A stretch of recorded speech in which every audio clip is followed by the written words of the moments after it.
Salam kicau mania, salam dari Moncergo. Kembali lagi Moncergo akan berbagi tips. Kali ini adalah bagaimana kita mengoptimasi jangkrik atau pakan burung kicauan kita agar lebih maksimal dan lebih bermanfaat.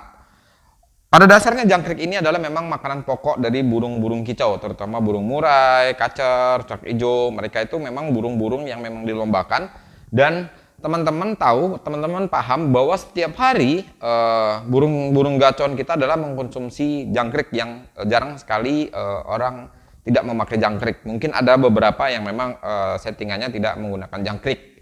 Ada beberapa teman-teman kita yang tidak menggunakan itu, tapi 99% settingan burung gacuan kita itu adalah menggunakan jangkrik. Kenapa jangkrik tidak difungsikan sebagai bahan sebagai makanan yang bisa mengoptimasi atau bisa membuat gacuan kita mudah berkicau atau mudah menghafal?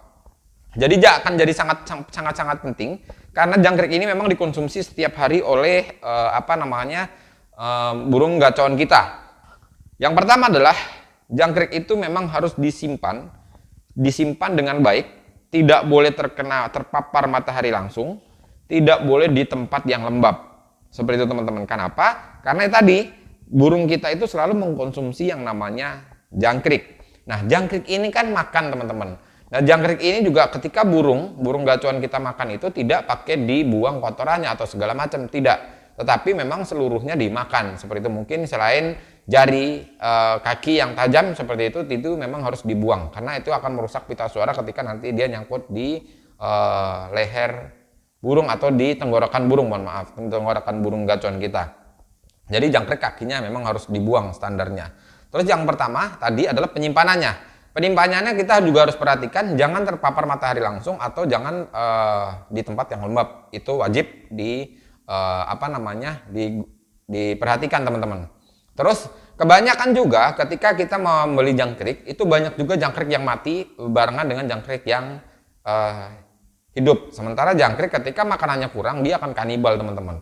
Nah, sebaiknya penyimpanannya diperhatikan, penyimpanannya itu tidak harus di tempat yang tidak terpapar matahari langsung dan tidak di tempat yang panas. Apalagi biasanya ketika sudah ada jangkrik mati itu ada semut-semut yang masuk. Jauhkan juga dari cicak, jangan sampai masuk karena cicak akan membawa kotoran, lalat pun seperti itu. Sebaiknya itu disterilisasi tempatnya, harus diperhatikan. Yang pertama adalah tadi penyimpanan jangkrik. Yang kedua adalah memberikan pakan yang tepat kepada jangkrik. Nah, teman-teman, ini jadi kunci. Ada beberapa kita sharing-sharing ke tempat masta-masta burung yang juara-juara nasional seperti itu. Jadi jangkrik ini memang mereka ternyata optimasi teman-teman. Jadi ada beberapa dari pemahaman dikasih jintan hitam, dikasih jahe, dikasih kunyit, segala macam lah. Jadi memang dikasih rempah-rempah untuk makannya si jangkrik ini. Nah, menurut penelitian yang kami lakukan dari tim Moncergo yang kami lakukan penelitiannya, kita juga bertanya kepada dokter hewan, kita bertanya kepada teman-teman yang memang ahli di bidang hewan. Jadi memang benar sekali teman-teman. Jadi jangkrik ini kan dikonsumsi sama si gacon setiap hari. Sebaiknya jangkrik ini juga diberikan pakan yang memang tidak lumrah, memang tidak umum dimakan sama burung. Contoh misalkan, banyak juga dari teman-teman kita yang menggunakan kuning telur teman-teman. Jadi kuning telur direbus, kuning telurnya itu dikasih makan jangkrik, dikasih makan ke jangkrik, tapi jangkrik yang akan diberikan ke burung jangan lebih dari 1 hari. Contohnya gini, jadi misalkan kita akan memberikan jangkrik setting gacuan kita adalah pagi hari. Nah, malam harinya atau sore harinya itu siapkan jangkrik yang memang akan kita berikan ke si burung. Misalkan ada 10 atau 15, itu kasihlah sedikit kuning telur. Itu ada yang melakukan seperti itu. Bahkan ada yang dikasih madu, ada yang dikasih jahe sangrai, diparut gitu, dikasih ke jangkrik, karena jangkrik ini sudah pasti apa aja yang di depannya ketika dia dalam waktu usia pertumbuhan sebelum keluar bulu semua akan disikat. Jangankan itu, bambu pun akan disikat. Nah, makanya jangkrik ini sebaiknya diberikan makanan-makanan yang bergizi yang tidak pada umumnya dimakan sama burung karena nanti akan diolah di tubuh jangkrik. Terus sayur-sayuran yang memang segar. Jangan sayur-sayuran yang misalkan kita ngambil di pasar yang mau dibuang atau bagaimana. Sebaiknya memang sayuran yang segar, buah pun yang segar. Contoh misalkan kayak burung murai misalkan kalau kita kasih apel, kita kasih anggur gitu, jarang mereka akan makan kalau di dalam kondisi burung peliharaan. Atau mungkin ada yang mengharamkan itu nggak boleh dimakan. Tapi kalau dikasihkan ke jangkrik, secara otomatis nutrisi yang ada di anggur, yang ada di apel itu, jangkriknya pun ikut memakan, dan nutrisinya pun akan terserap di tubuh jangkrik. Nah, terus ada lagi yang menggunakan ramuan-ramuan herbal seperti misalnya tadi yang saya sebut adalah jintan hitam. Terus di jintan hitam itu kalau kita sangrai, kita tumbuk, itu sangat-sangat bagus teman-teman. Itu diberikan di jangkrik. Kalau misalkan teman-teman takut beresiko, langsung diberikan kepada burung. Tapi kalau di jangkrik kami jamin tidak akan beresiko. Oke, yang pertama tadi adalah tempat penyimpanan. Sekali lagi, tempat penyimpanan jangkrik juga harus tanpa terpapar matahari, tanpa harus di tempat yang lembab, apalagi terhindar dari semut, terhindar dari cicak ataupun dari lalat, karena dia harus steril. Oke, yang kedua, berikan pakan jangkrik itu memang pakan-pakan yang memang bergizi. Mungkin bahkan ada yang menggunakan kuning telur yang direbus, ada juga menggunakan madu, jintan hitam, sayur-sayuran, bahkan buah-buahan yang memang nutrisinya bagus untuk nanti si burung yang memakan jangkrik tersebut. Agar tidak terbuang sia-sia, sekali lagi saya ulangi adalah jangkrik yang diberikan pakan-pakan seperti ini yang segar, itu jangkrik memang dipersiapkan untuk pagi hari diberikan kepada burung atau sore hari diberikan kepada burung, tergantung settingan teman-teman, setting gacoannya seperti apa. Oke, ini sangat penting teman-teman. Jadi saran kami adalah berikan pakan jangkrik yang tepat kepada si burung. Terus selanjutnya adalah yang ketiga adalah optimasi yang ketiga kepada jangkrik itu adalah, ini mungkin teman-teman sudah tahu, yang tadi saya sebutkan adalah metode gulot. Gulot itu adalah gutlot itu adalah metode yang memang tadi memberikan vitamin yang tidak lumrah diberikan kepada burung, tapi diberikan kepada jangkrik. Di sini banyak sekali, ada bahkan sampai ada menggunakan ikan salmon. Jadi jangkrik pasti akan dimakan, ikan salmon pun akan dimakan sama si jangkrik ketika ditaruh di kandang jangkrik. Apalagi di dalam kandangnya itu tidak ada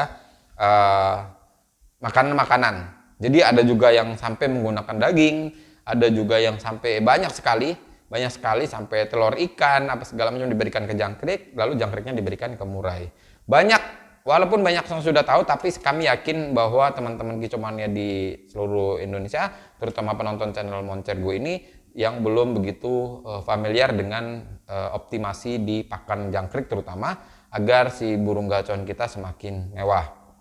Setelah lagi kami ulangi, jadi perlakukanlah pakan gacoan kita, jangkrik terutama, sebaik mungkin seperti kita memperlakukan gacoan yang kita sayangi, agar nutrisi yang didapat oleh burung gacoan kita adalah nutrisi yang terbaik dari jangkrik. Simpan jangkrik di tempat yang memang tidak terpapar matahari, tidak lembab, tidak terkena semut, tidak terkena lalat ataupun cicak, karena 3 hewan tadi adalah hewan pembawa bakteri. Selanjutnya adalah berikan pakan yang terbaik kepada jangkrik, misalkan sayur-sayuran, ada misalkan herbal, buah-buahan, ataupun madu gitu sekali, untuk agar supaya jangkrik harapannya bisa menyalurkan nutrisi dari nutrisi-nutrisi tersebut yang tidak lumrah dimakan oleh gacoan, nanti masuk di dalam tubuh jangkrik yang diberikan ke gacoan. Selanjutnya adalah menggunakan sistem yang namanya gutlot. Itu artinya memberikan makan yang ekstrim, tapi saya tidak berani menyarankan secara detail. Kalau untuk yang nomor 3 ini, misalkan kita kasih daging, kita kasihkan salmon, ikan apa segala macam gitu, supaya harapannya seperti tadi, nutrisi yang dimakan jangkrik itu akan tersalurkan kepada gacoan kita. Seperti itu. Yang tips yang berikutnya adalah memberikan jangkrik, pemilihannya juga harus tepat. Jangkrik juga harapannya jangan sampai tumbuh bulu. Kalaupun itu jangkrik sudah terlanjur ada bulunya sedikit, harapannya harus dibuang.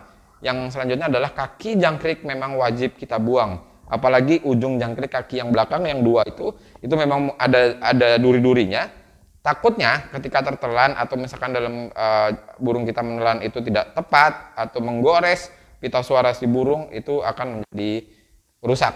Gitu teman-teman ya. Jadi kali ini untuk pembahasan optimasi jangkrik ini sangat penting. Harapan kami teman-teman coba dites seperti yang kami sampaikan tadi, karena ini banyak sekali dilakukan oleh para pemain burung nasional. Kami berbagi, kami tidak berbagi berdasarkan apa yang kami riset, berdasarkan apa yang kami tanyakan kepada masta burung, kepada teman-teman burung yang memang mahir jago dan burungnya sudah terbukti di kancah nasional. Begitu teman-teman, terima kasih. Kali ini kita akhiri. Assalamualaikum warahmatullahi wabarakatuh. Salam kicau mania.